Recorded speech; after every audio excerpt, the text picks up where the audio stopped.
गिरना भी ज़रूरी है, औकात का पता चलता है।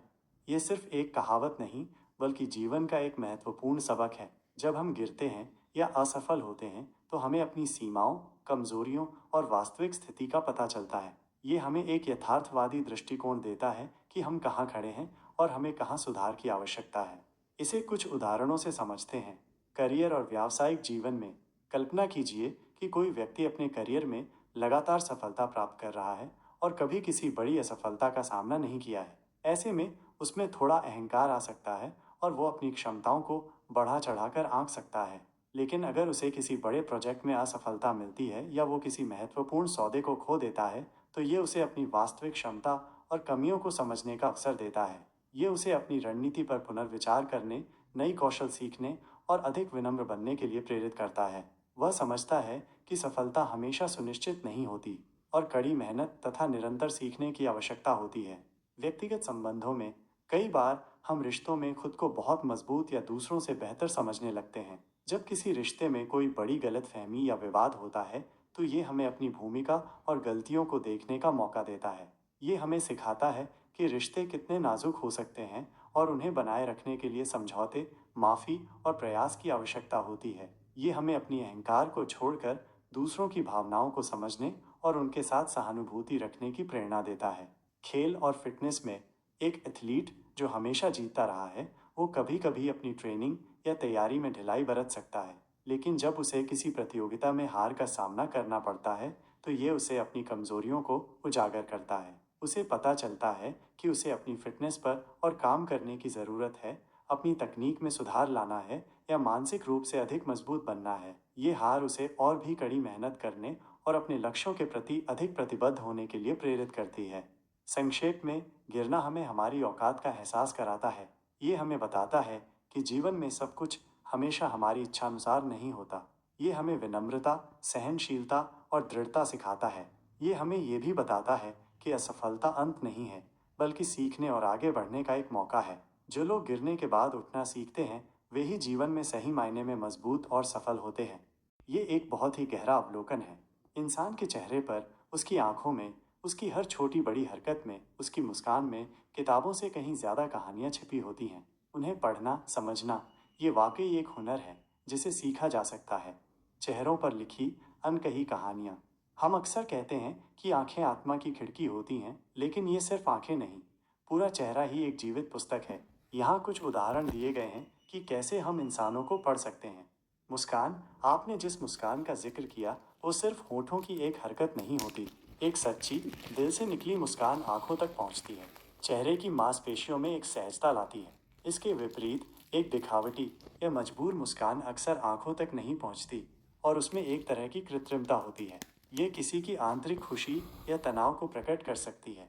आंखें, आंखों की पुतलियों का फैलना या सिकुड़ना, पलकें झपकाने की गति, आंखों में चमक या उदासी, ये सब बहुत कुछ कह जाते हैं। जब कोई झूठ बोलता है या असहज होता है, तो उसकी आंखें अक्सर स्थिर नहीं रहती या वो नजरें मिलाने से बचता है। वहीं जब कोई उत्साहित या भावुक होता है, तो उसकी आंखों में एक अलग ही चमक होती है। भौहें और माथा, भौहों का चढ़ाना या सिकोड़ना, माथे पर पड़ने वाली लकीरें, ये सब आश्चर्य, चिंता, क्रोध या भ्रम जैसी भावनाओं को दर्शाती हैं। एक चिंतित व्यक्ति अक्सर अपनी भौहें सिकोड़ लेता है, जबकि एक हैरान व्यक्ति अपनी भौहें ऊपर उठा सकता है। चेहरे की मांसपेशियां और तनाव, किसी के गालों या जबड़े में तनाव या उसके होठों का कसना, ये सब उसके तनाव, गुस्से या असहजता का संकेत हो सकता है। जब कोई व्यक्ति रिलैक्स्ड होता है, तो उसके चेहरे की मांसपेशियां भी रिलैक्स्ड होती हैं। झुर्रियां और निशान, उम्र के साथ चेहरे पर पड़ने वाली झुर्रियां भी कहानियां कहती हैं। आंखों के पास की हंसी की रेखाएं, क्रोस फीट, एक ऐसे व्यक्ति की कहानी कहती हैं जिसने जीवन में खूब हंसा है। माथे पर गहरी लकीरें शायद किसी ऐसे व्यक्ति की कहानी हो जिसने बहुत चिंताएं झेली हैं। हर निशान, चाहे वो कोई चोट का हो या समय का, एक अनुभव की गाथा कहता है। क्यों सीखना ज़रूरी है ये हुनर? इंसानों को पढ़ने का हुनर सीखना सिर्फ मनोरंजन के लिए नहीं है, बल्कि ये सामाजिक बुद्धिमत्ता, सोशल इंटेलिजेंस का एक महत्वपूर्ण हिस्सा है। ये हमें मदद करता है बेहतर संवाद करने में। जब हम दूसरों की भावनाओं और विचारों को उनके चेहरे के हाव भाव से समझ पाते हैं, तो हम उनके साथ अधिक प्रभावी ढंग से संवाद कर सकते हैं। विश्वास बनाने में, किसी की सच्ची भावनाओं को समझने से हम उनके साथ अधिक गहरा और प्रामाणिक संबंध बना पाते हैं। धोखाधड़ी से बचने में ये हमें उन लोगों को पहचानने में मदद कर सकता है जो ईमानदारी नहीं दिखा रहे हैं। सहानुभूति विकसित करने में दूसरों के दर्द, खुशी या संघर्ष को उनके चेहरे पर देखने से हम उनके प्रति अधिक एम्पैथेटिक हो पाते हैं। ये हुनर रातों रात नहीं आता। इसमें अवलोकन, धैर्य और अभ्यास लगता है। जैसे एक अनुभवी पाठक किताब के हर शब्द को नहीं, बल्कि पंक्तियों के बीच के अर्थ को भी समझता है, वैसे ही इंसानों को पढ़ने वाला व्यक्ति केवल बाहरी हाव भाव पर ही नहीं, बल्कि उनके पीछे छिपी मनोवैज्ञानिक अवस्था को भी समझने का प्रयास करता है। क्या आप ऐसा कोई अनुभव साझा करना चाहेंगे जहां आपने किसी के चेहरे से कुछ महत्वपूर्ण सीखा हो? आपने इस विचार को एक नई और महत्वपूर्ण गहराई दी है। पहले भाग में हमने गिरने और औकात का पता चलने पर बात की थी। अब आपने इसमें एक और परत जोड़ दी है।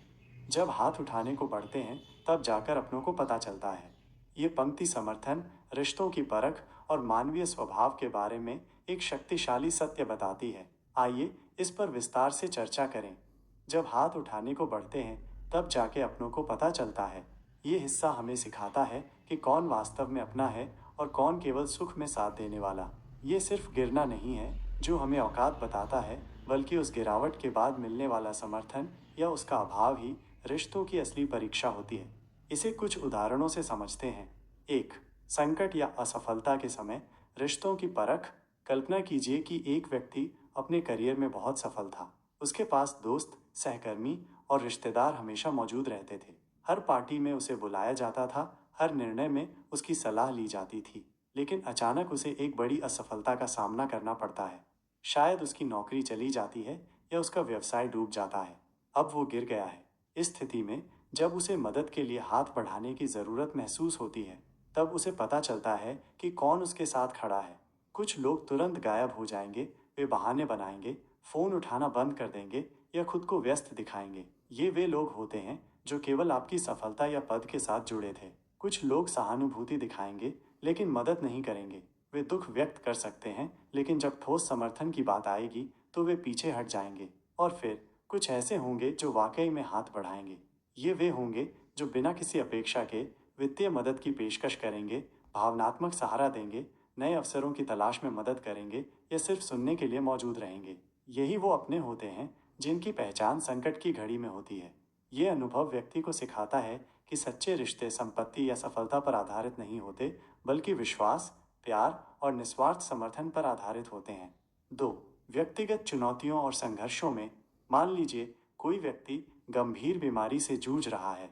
जब वो स्वस्थ और सक्रिय था, तो उसके आसपास लोगों का जमावड़ा रहता था। लेकिन जब वो बिस्तर पर आ जाता है और उसे शारीरिक या भावनात्मक समर्थन के लिए हाथ उठाने की आवश्यकता होती है, तब उसके रिश्तों की सच्चाई सामने आती है। कौन है जो नियमित रूप से हालचाल पूछ रहा है? कौन है जो डॉक्टर के पास जाने में मदद कर रहा है? कौन है जो सिर्फ सुनने के लिए तैयार है, बिना कोई राय दिए? कौन है जो घर के कामों में मदद कर रहा है? जो लोग इस कठिन समय में साथ खड़े रहते हैं, अपनी सुविधा छोड़कर मदद करते हैं, वे ही वास्तविक अपने होते हैं। ये दिखाता है कि रिश्ते सिर्फ अच्छे समय का जश्न मनाने के लिए नहीं होते, बल्कि बुरे समय में एक दूसरे का सहारा बनने के लिए भी होते हैं। 3, भावनात्मक संकट और सलाह की आवश्यकता। कभी कभी हाथ बढ़ाना केवल भौतिक मदद के लिए नहीं होता, बल्कि भावनात्मक सहारे या सही सलाह के लिए भी होता है। जब कोई व्यक्ति गहरे अवसाद में हो या किसी बड़े जीवन के निर्णय को लेकर उलझन में हो और उसे किसी पर भरोसा करने की आवश्यकता महसूस होती है, तब वो हाथ उठाता है। कौन है जो उसकी बात को धैर्य से सुनता है? कौन है जो उसे बिना जज किए सही दिशा दिखाता है? कौन है जो उसे उठने की प्रेरणा देता है जब वो पूरी तरह से हार मान चुका होता है? जो लोग इस नाजुक पल में विश्वास और समझ के साथ प्रतिक्रिया देते हैं, वे ही हमारे जीवन के असली स्तंभ होते हैं। निष्कर्ष, यह पंक्ति जीवन की एक कटु सच्चाई को उजागर करती है। आपकी असली औकात, आपकी आंतरिक शक्ति और कमजोरियां आपको तब पता चलती है जब आप गिरते हैं, और आपके रिश्तों की असली औकात, उनकी गहराई और निष्ठा तब पता चलती है जब आपको समर्थन के लिए हाथ उठाना पड़ता है। यह अनुभव कड़वा हो सकता है, क्योंकि यह उन रिश्तों से पर्दा हटा देता है जिन्हें हम सच्चा मानते थे, लेकिन साथ ही यह आपको उन कुछ अनमोल लोगों की पहचान करने में मदद करता है जो हर हाल में आपके साथ खड़े रहेंगे। ये हमें सिखाता है कि हमें अपने रिश्तों को केवल सुख सुविधा के आधार पर नहीं आंकना चाहिए, बल्कि उनके संकट काल में दिए गए समर्थन के आधार पर भी आंकना चाहिए। क्या आप सहमत हैं कि मुश्किल समय ही सच्चे रिश्तों की पहचान कराता है? मेरे चैनल को सब्सक्राइब करें, बेल आइकॉन दबाएं और एक प्यारा सा कमेंट ज़रूर करें।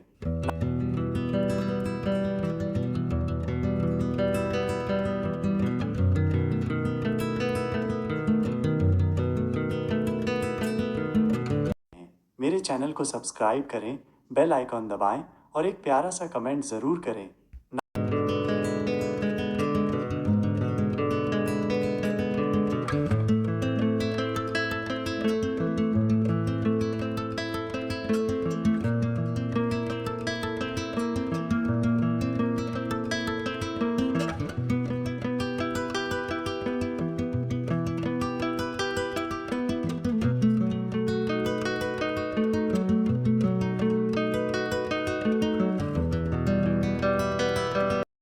मेरे चैनल को सब्सक्राइब करें, बेल आइकॉन दबाएं और एक प्यारा सा कमेंट ज़रूर करें।